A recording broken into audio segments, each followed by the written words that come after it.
19 horas con 3 minutos, bienvenidos, bienvenidas a Puntos de Vista. ¿Cómo les va? El saludo para todos ustedes del otro lado y gracias por siempre preferir la señal de C9N.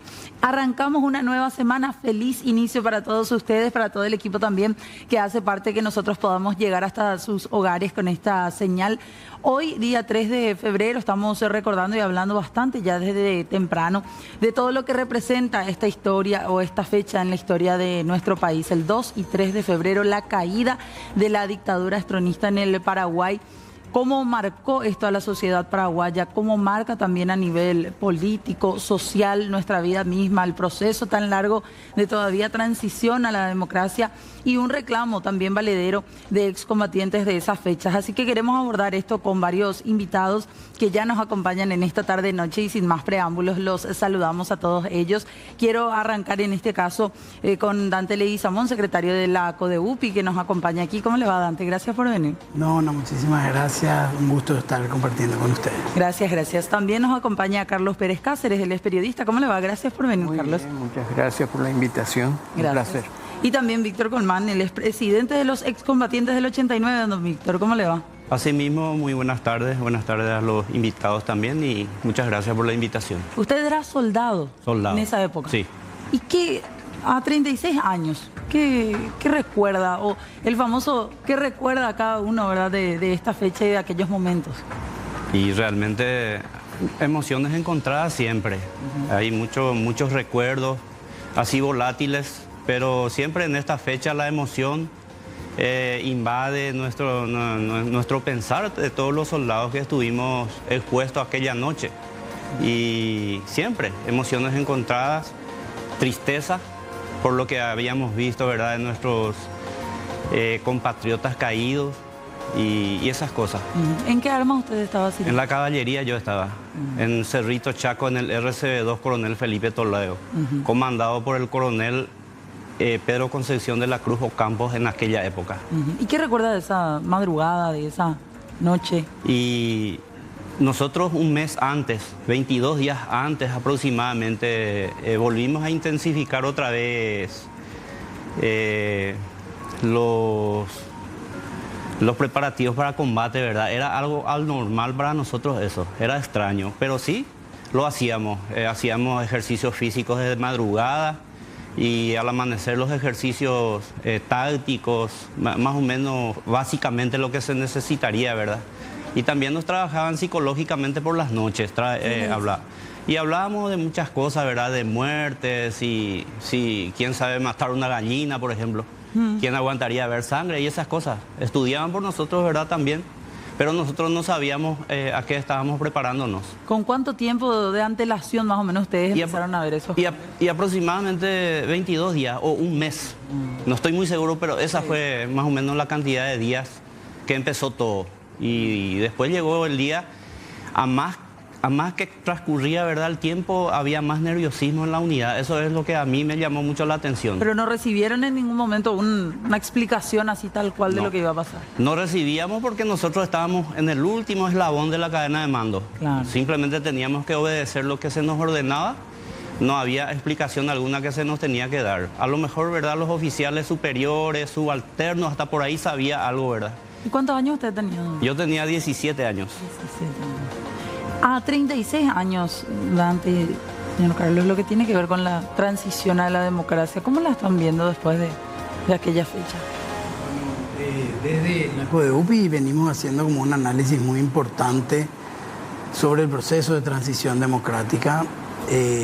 Creemos que en este momento en nuestro país estamos retrocediendo en materia en general, primero de discurso, pero también de actos concretos, ¿verdad? O sea, estamos en un momento político muy complejo debido a los deberes que no hicimos durante este proceso de transición democrática, que fue discutir con profundidad lo que ocurrió durante la dictadura, que fue mirar efectivamente cuál es el impacto de la dictadura en los distintos campos, y ahí podemos hablar en los campos de corrupción, en el campo del narcotráfico, que hoy también fue como un tema muy importante, lo infiltrado que está el narcotráfico en nuestros poderes del Estado, Y también en recordar efectivamente lo que fue vivir la dictadura y levantar efectivamente los valores de la democracia, ¿verdad?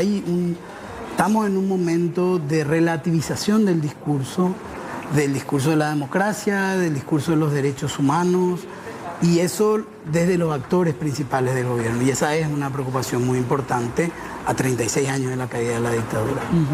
Entonces, estamos en ese proceso de repensarnos y volver a contar de manera diferente también esos procesos, porque hoy tenemos una gran mayoría de jóvenes que no nacieron durante la dictadura, con 35 años, 36 años ya nacieron en el proceso de transición democrática, y que es necesario que podamos, ya que en nuestro Estado efectivamente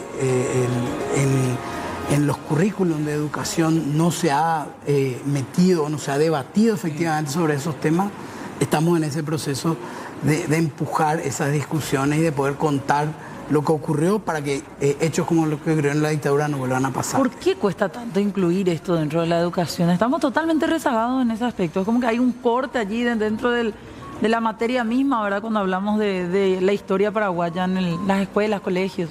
Y tiene que ver con que el golpe fue un golpe de timón y no un golpe profundo. Tiene que ver con que las mismas personas y el mismo partido político, muchísima gente vinculada con la dictadura de Stroessner, continuó en los espacios de poder político y en los espacios de poder económico. Claro. No se han roto no se rompieron las estructuras de poder fáctico, ni la de narcotráfico, ni la de la corrupción, y mucho menos, bueno, la del Partido Colorado, metido en todos lados y de la forma que es como se ha llevado adelante la política históricamente en Paraguay.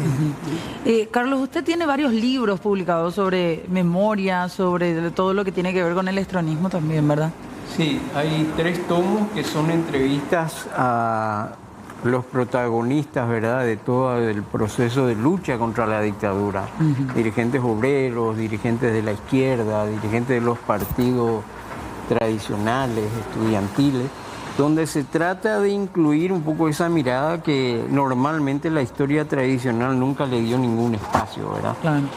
Y bueno, y hay un último libro que escribí que es justamente tratar de explicar cómo Stroessner llega al poder, ¿verdad? Todo ese proceso largo de autoritarismo durante la época de Morínigo, y cómo muchas cosas que ocurrieron en esa década del 40 fueron muy favorables para que haya una oposición, tanto tradicional como la izquierda, muy débil, muy debilitada, y muchas facilidades para que el ejército pudiera cumplir con un objetivo que algunos dicen que ya desde hacía tiempo, desde el 36, se habían fijado como que ellos deberían ser el sector que gobierne el Paraguay para darle otra fisonomía, ¿verdad?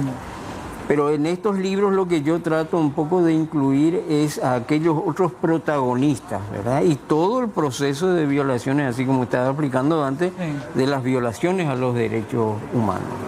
Cómo eso cumplía un papel no solamente individual represivo a un individuo, sino cómo eso ejercía un papel muy importante en el campo ideológico, que hacía que la sociedad de repente no quiera involucrarse, los partidos no tenían capacidad como para insertarse dentro de lo social, y entonces cada vez se le hacía, no digo entre comillas, fácil a la dictadura para gobernar durante 35 años. ¿Y qué tuvo que cambiar?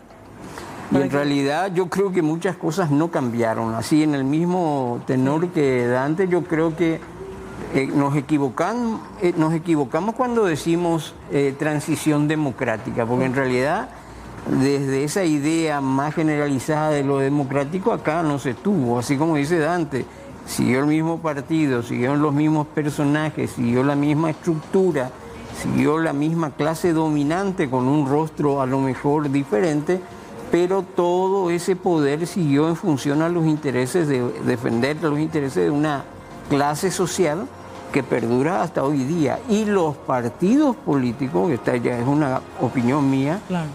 entraron en ese juego, entraron en el juego. Fíjate que antes del golpe estaba el Acuerdo Nacional, que por lo menos refrescaba la idea de la necesidad de la unidad de los partidos.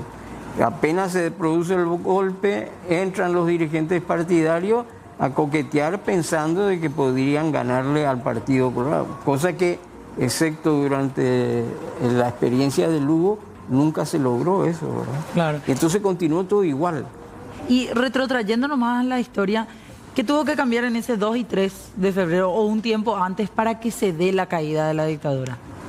Yo creo que hubo muchos factores internos que permitieron la división del propio Partido Colorado, la posibilidad de los partidos tradicionales de juntarse y tener ese instrumento del acuerdo nacional, el despertar del movimiento obrero con el MIT, posteriormente la CUT, el movimiento estudiantil, fueron muchos elementos internos, así como ese proceso de apertura que se dio en Uruguay, en Brasil, en la Argentina, y mismo un poco antes esa política de los Estados Unidos que no fue fundamental, pero que tuvo su efecto de la defensa de los derechos humanos, Jimmy Carter y posteriormente otros, ¿verdad?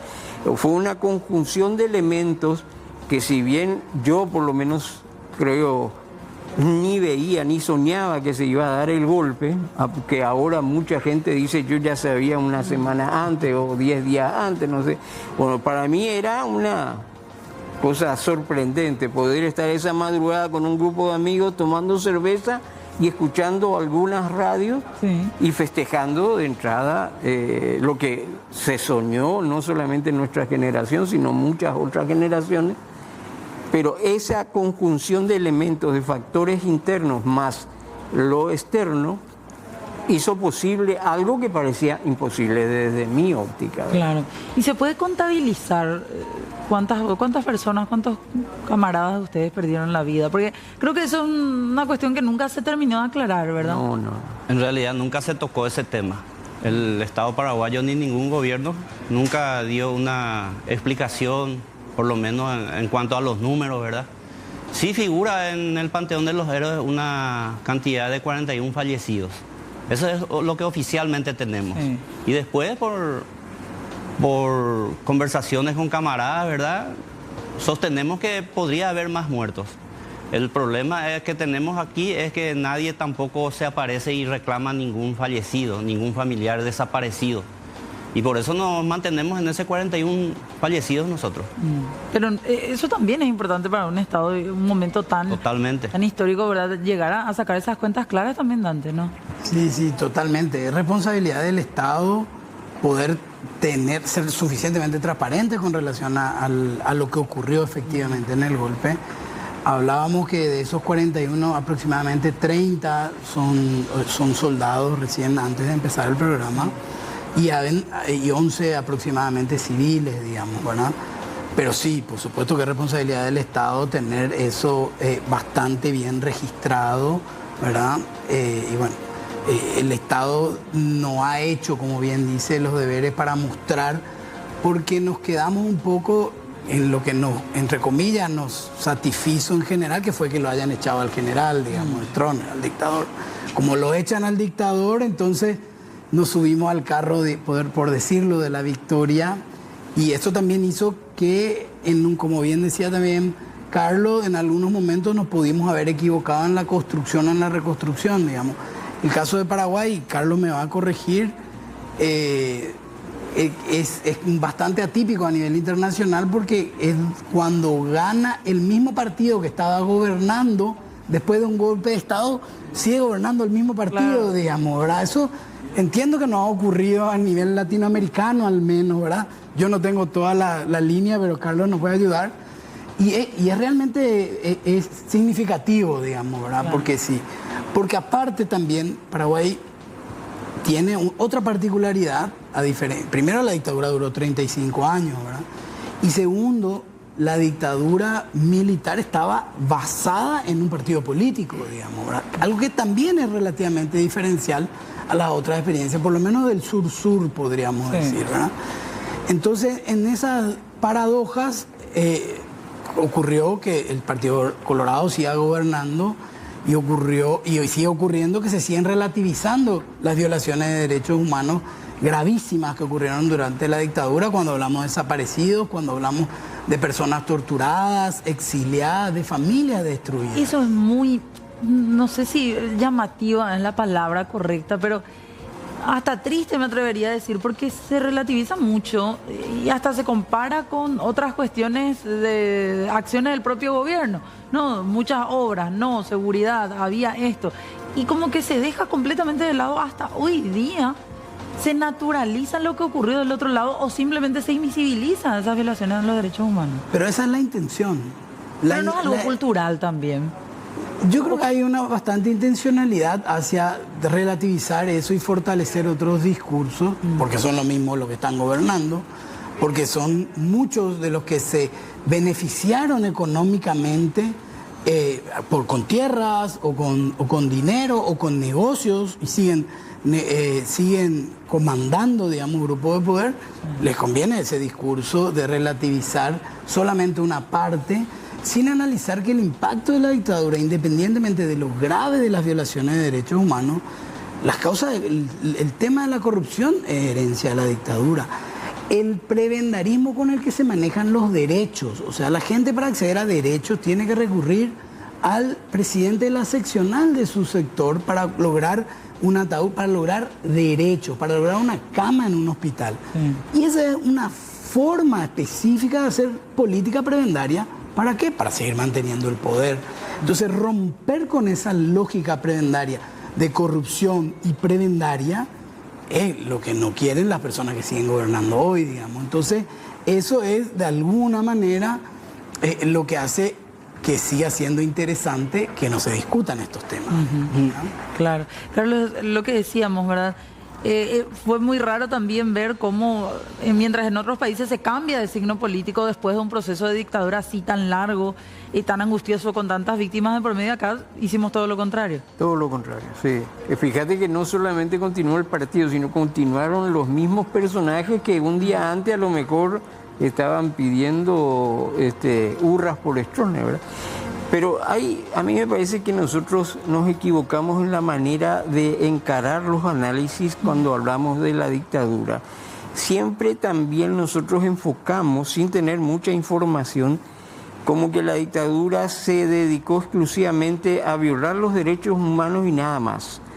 Y a mí me parece que esta dictadura demostró que los intereses contrapuestos en la sociedad hacen que cuando uno esté en el poder, una clase dominante representado por los militares y por un partido, no solamente violen los derechos humanos, sino que impongan dentro del aparato ideológico del Estado una serie de ideas que son recogidas en la familia, posteriormente en las escuelas, en la iglesia, en el club deportivo, en la sociedad. Primero, ser anticomunista. Sí.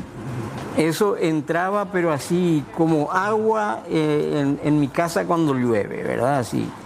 Después la cuestión antiizquierda. La oposición lo único que quiere es traer anarquía, ese discurso contra los liberales, contra los febreristas, contra el mopoco. Eso en 35 años modeló la mente nuestra, y acordé, no podíamos... yo por lo menos provengo de una familia opositora, entonces en casa no había drama de hablar, pero me imagino que en la gran mayoría de las familias no era posible eso, porque si vos eras un joven rebelde, a lo mejor, no sé, te enviaban al Chaco o alguna de esas cosas, ¿verdad? Claro. Entonces, para mí es importante entender que la política primeramente es como un conglomerado de elementos donde se hace uso del aparato ideológico y del aparato represivo. Cuando el aparato represivo ya no puede estar permanentemente en funcionamiento, hacen uso del aparato ideológico, no como una cuestión así meditada o ahora que entre no, claro, sino como una cuestión que se trabaja conjuntamente, ¿verdad? Entonces, en este modelo de análisis es que nos equivocamos no solamente los militantes de los partidos tradicionales o de la izquierda, sino toda la sociedad. Los medios mismos, ¿verdad, Carlos? Los medios. Fíjate que ABC, hay un compañero que escribió en una revista que aparecía afuera que decía que ABC iba a ser la representación de la nueva clase gobernante, mucho antes que ocurra el golpe, y acertó, porque Zucolillo, bueno, a veces fue Zucolillo, Saba y otros, ¿verdad? El propio general Rodríguez, dicen que...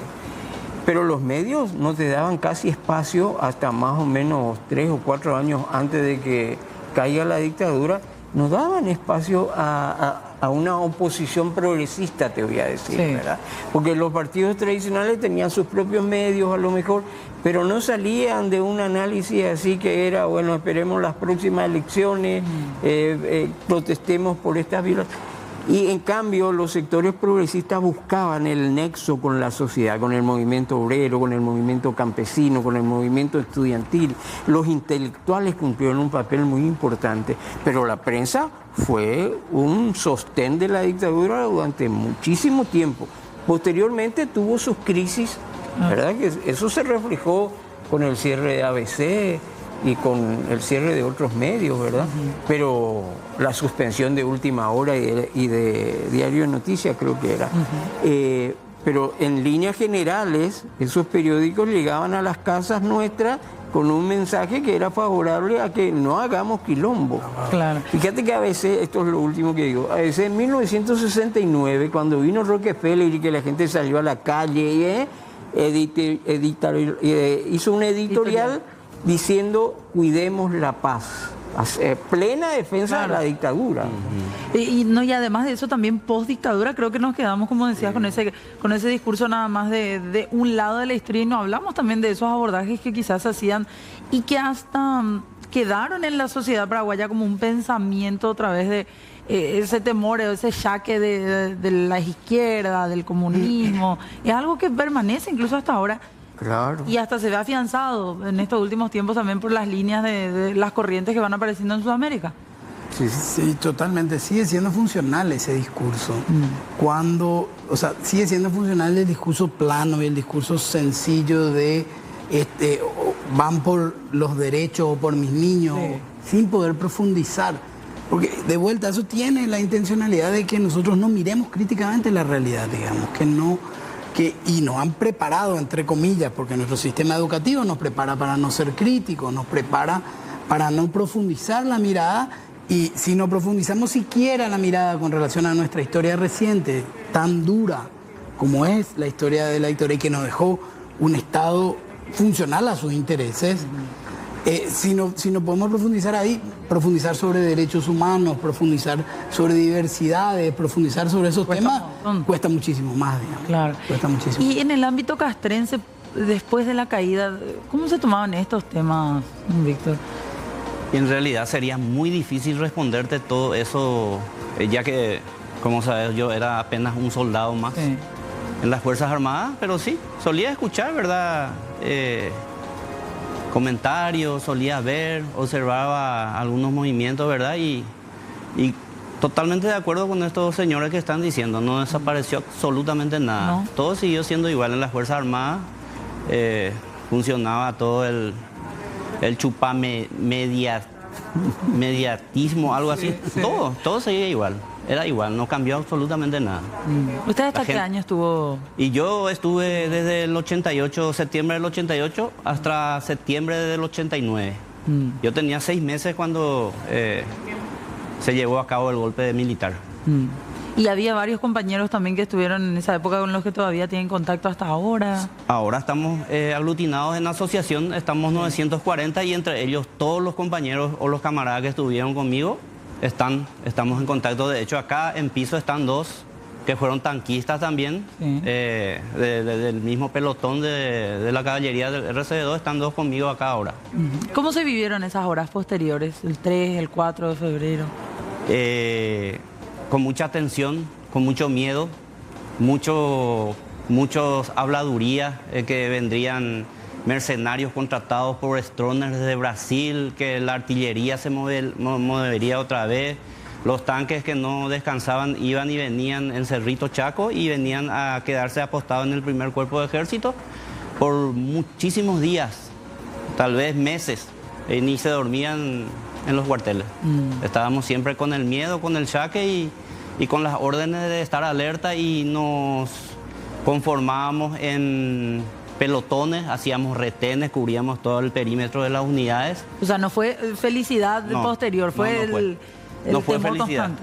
Y este es algo muy casero, pero tengo acá en la garganta que quiero decir.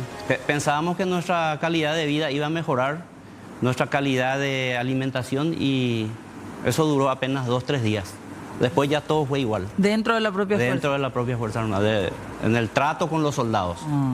Continuó todo igual. Continuó todo igual. ¿En qué, por ejemplo? Y en la comida del día a día. Al principio mejoró muchísimo, después fue bajando de calidad y después ya fue empeorando. Y esas cosas. Se dejaron totalmente de lado el tema derechos humanos. Derechos de civiles paraguayos prestando servicio militar, todo fue igual que la dictadura. Absolutamente no cambió nada. ¿Y años después, ya habiendo salido de las fuerzas? Y años después ya ni se acuerdan más de nosotros. Ya somos ya civiles, ya hemos servido. Sí. Como dijera un camarada mío, ciego a consecuencia del golpe de Estado, que estuvo en el escolta presidencial. Orego ya ando servivemos, pues Saray mañana y siempre dice eso cuando nos encontramos. El famoso les desecharon, ¿no? Sí. Ya después. Así es. Hay muchas víctimas así que quedaron con Muchísimas. con heridas, lesiones. Muchísimas. Voy a mencionar 2 casos en especial. Uno que está acá en el barrio Santo Domingo de Asunción, Hermógenes Belloso, el que participó del intento de secuestro del general Stroessner en la casa de Ñata Legal, que está severamente dañada en el cerebro. Daño cerebral severo. Después de... Todo el tiempo vivió, hasta hoy día vive con eso, su familia sufre eso, compra los remedios, la Fuerza Armada ni el Estado nunca le dio un geniolito. ¿Como consecuencia de qué? ¿Qué le pasó a él?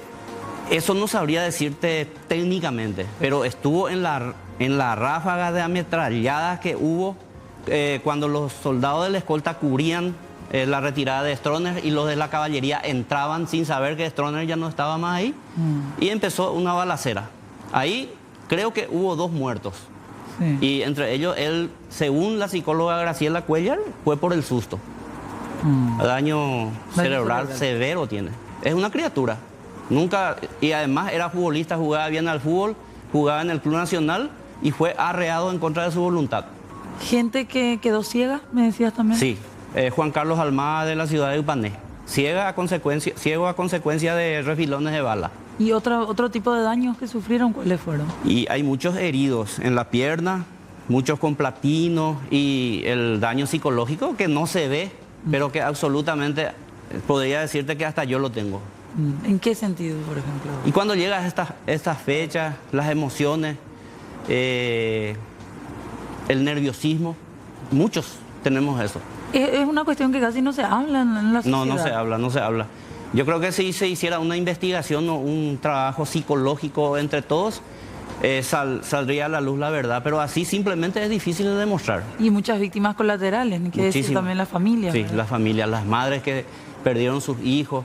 Una es doña María de la ciudad de Choré, Tranquilino González, que murió ahí dentro de la escolta presidencial. Y todo muy triste siempre. Claro. Queremos seguir hablando, abordar también ese aspecto que, como decíamos, muchas veces no se toca. 19:32, hacemos una breve pausita así y a la vuelta continuamos hablando de este tema.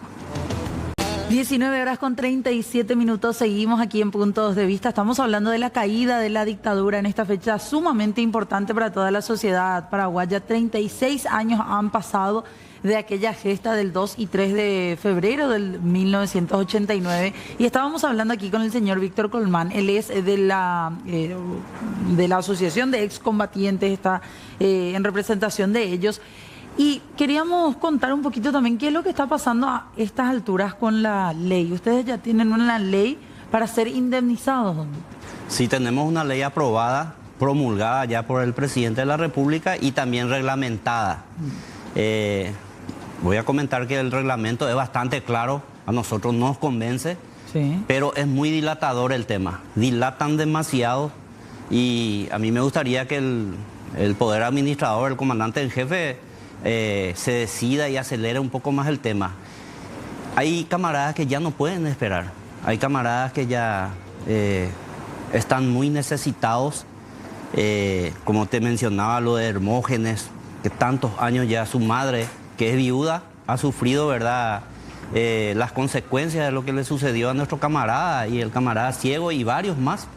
Y me gustaría a mí que acelere el tema del presidente de la República, que dé una orden, porque en las instituciones donde están siendo gestionadas la aplicación de esta ley están dilatando mucho.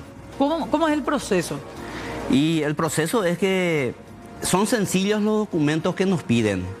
Tenemos que recurrir a la DIGERMON, que es donde se expide la libreta de baja. Sí. Ahí están cambiando todas las libretas de baja porque toditas están mal escritas, tienen errores ortográficos, están mal los apellidos.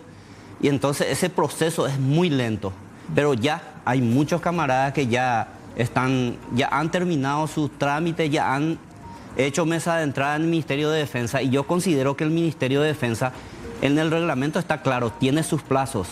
Carpeta que llega, yo creo que ya debería de ir siendo evacuada. Con la libreta de baja uno tiene que ir como excombatiente del 89 al Ministerio de Defensa. Sí, en realidad varios documentos, declaración jurada, libreta de baja, fotocopia de cédula, fotocopia de nacimiento, sí. y eso nada más. No es mucho tampoco, pero... ¿Y cuánto tiempo tiene el Ministerio de Defensa a partir de ahí? Creo que el Ministerio de Defensa... No estoy muy recordado, pero creo que serían 60 días más o menos para expedirse por un documento. Creo que es por ahí, 60 días. Tendría que ya pasar de nuevo a la DIGERMON. La DIGERMON es la encargada de pasar los documentos a la Procuraduría. Sí. Y la Procuraduría tiene también sus plazos, pero mucho más. Me parece que su plazo es mucho más, me parece que es 15 días nomás, ya se tiene que despedir. En teoría. Sí. ¿Y esos documentos ya tienen que estar recibiendo o ya están recibiendo ahora? El Ministerio ya está recepcionando ya las carpetas. ¿Pero por qué ustedes dicen que se dilata entonces? Y porque ya debería de correr ya del Ministerio. Yo creo que si la ley ya está, sí. La voluntad política ya está todo, en teoría está todo. Pero eso es lo que a nosotros nos disconforma un poco. Y le pedimos al gobierno celeridad. ¿Cuánto tienen que cobrar? 80 millones para cada camarada. 80 millones. Todos por igual. Todos por igual. Todos por igual. ¿Y ustedes en la asociación son? Somos 940 asociados. ¿Cuántos soldados más o menos se estima o cuántas personas se estiman que estaban en el 2 y 3 de febrero? Aproximadamente 2.500 soldados serían los que han participado, considerando las unidades que participaron. Claro. Y en el reglamento está clarísimo. En el reglamento figura las unidades que se enfrentaron aquella noche. Sí. Son carpetas que van recibiendo el Ministerio de Defensa, pero también hay camaradas, ¿verdad?, que están en otras unidades que estuvieron en el interior, que acercan su carpeta, y en esa parte también no es muy claro el tema. El gobierno no se pronuncia, no es tan claro. Están recibiendo todas las carpetas. Ojalá que se haga bien el trabajo y se haga justicia en forma para nosotros. Claro, porque ¿hace cuánto ya que están aguardando? Muchísimo tiempo. Muchísimo. Esta es la tercera ley que prosperó. Nosotros la asociación fundamos en el 2013, septiembre del 2013, y desde esa fecha estamos luchando hasta hoy. Y ni hablar de lo que decíamos, esa violación también abiertamente de adolescentes que estaban tomando las armas. Ustedes estaban en uno de los tanques, decía Don Víctor. Sí, yo soy conductor de tanque. Pero esa noche yo no participé como conductor, vine como fusilero. Directo. Había una desconfianza, no sé qué fue lo que pasó esa noche. Los soldados, hay muchos soldados que iban a venir conduciendo los tanques hasta Asunción, pero se fue una cantidad de oficiales y suboficiales de la caballería a tomar los tanques. No sé, no nos tenían confianza, no sé. Entonces yo tuve que venir como fusilero, pero yo figuro ahí como... desde que me bajé al cuartel me instruyeron para manejar tanque cascabel. ¿Y cuántos años tenía el más joven que usted conoce? El más joven. En la escolta había uno de 13 años. Nosotros tenemos 13 años. Y allá en nuestra unidad había 14 años, los más jóvenes. 14, 16, 15, toda la mayoría hasta 16 años. Tomando ya la... Clara violación de nuestros derechos. Claro. Porque la ley 569 no permitía eso. Pero el régimen nos obligaba a eso.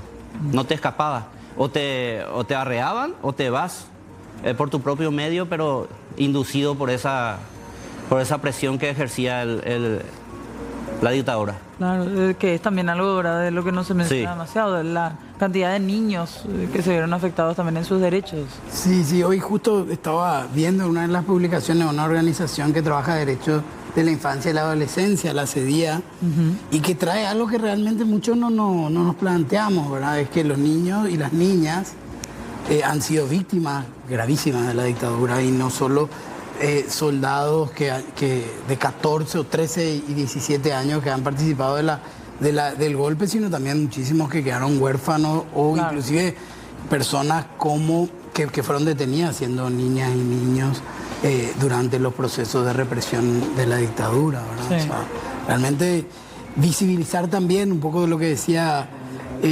Carlos, algunos espacios que no siempre se visibilizan y que está muy bueno poder repensar y mirar la historia para rescatar historias, vivencias y violaciones de derechos humanos que han ocurrido durante la dictadura. Claro, Carlos.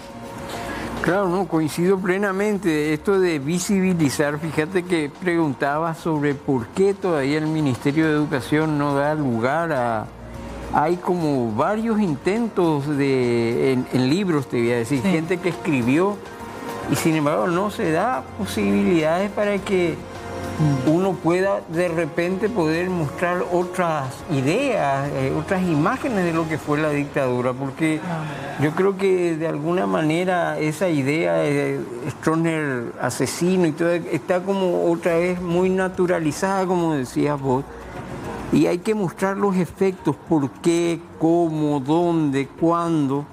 Y eso es un trabajo que hay que hacerlo todos los días. Y si tuviéramos ese espacio en el Ministerio de Educación, se facilitaría muchísimo más, ¿verdad? Porque además de un contenido nuevo, se puede plantear metodologías de discusiones diferentes, ¿verdad? Fíjate que uno... Sí, claro.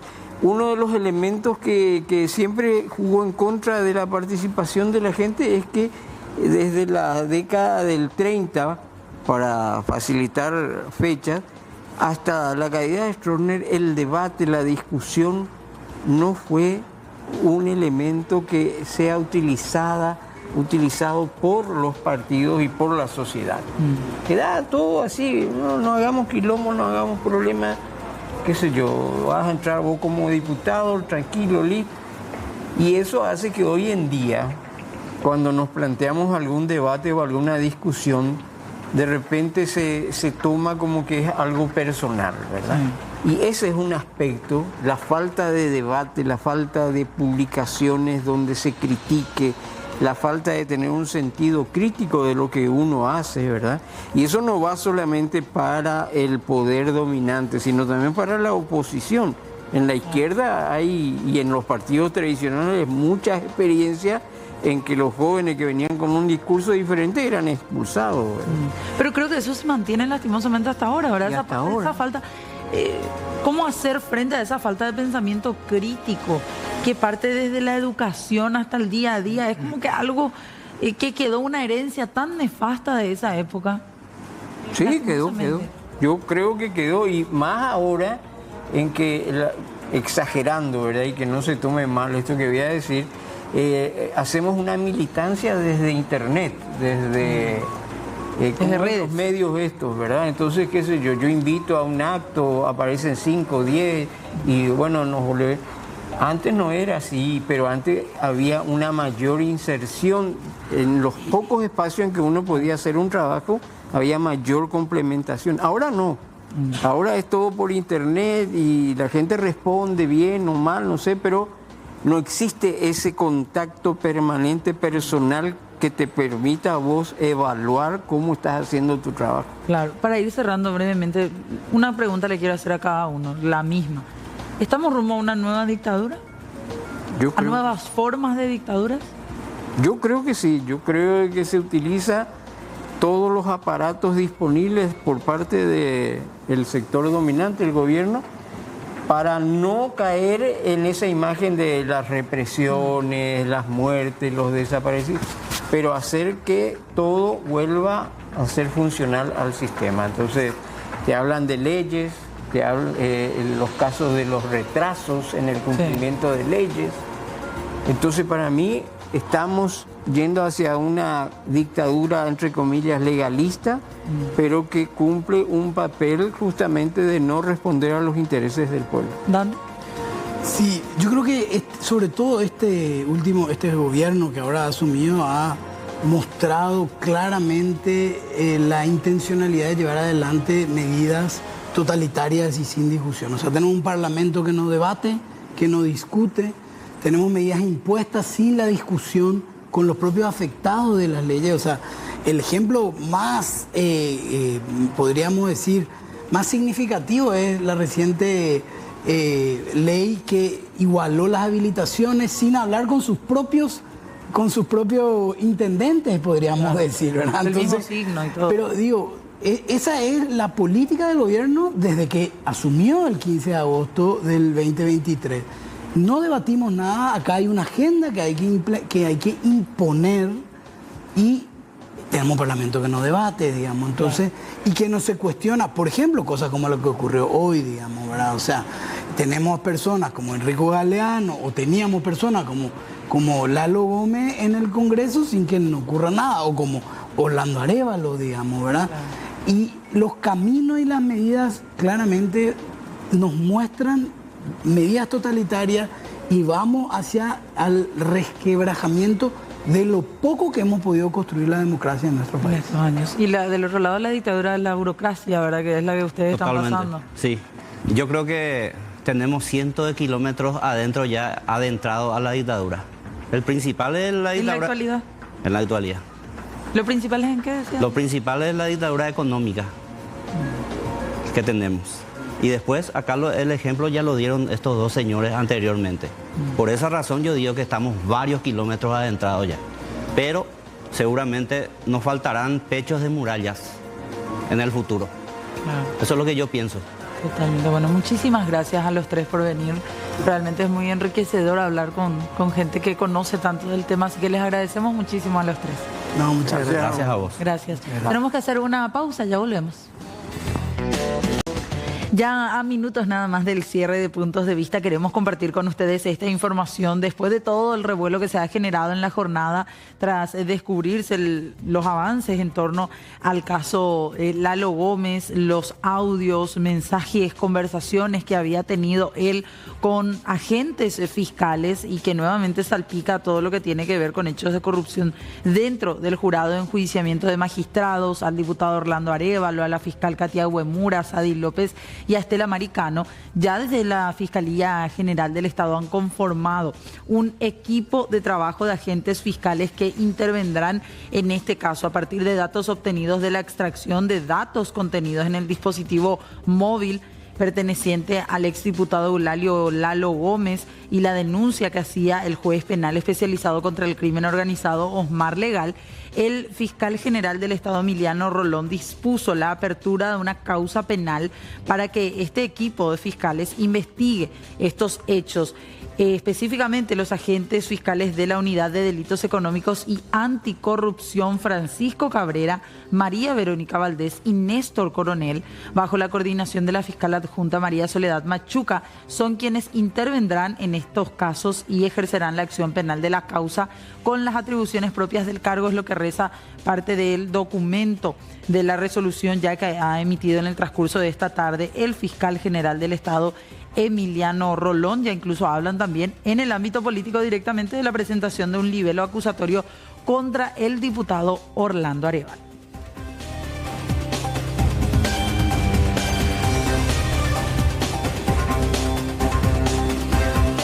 Queremos brindar también este servicio porque hay personas que están sumamente preocupadas por la desaparición de una mujer. Ella es Lourdes Elvira Cardoso, está desaparecida, estaba bajo un cuadro médico de depresión, tiene episodios también de olvidos constantes. Salió a las 8 de la mañana rumbo a la ciudad de Areguá y a estas horas está desaparecida. Si la ven, pueden contactarse con la comisaría más cercana o al sistema 911 o en todo caso a los números que aparecen en pantalla, el 0982 68 45 54 y el 0985 11 15 11. Reiteramos, estamos en búsqueda de la mujer que aparece en imágenes, la señora Lourdes Elvira Cardoso. Viendo ya de Puntos de Vista. Será hasta mañana. Chau, chau.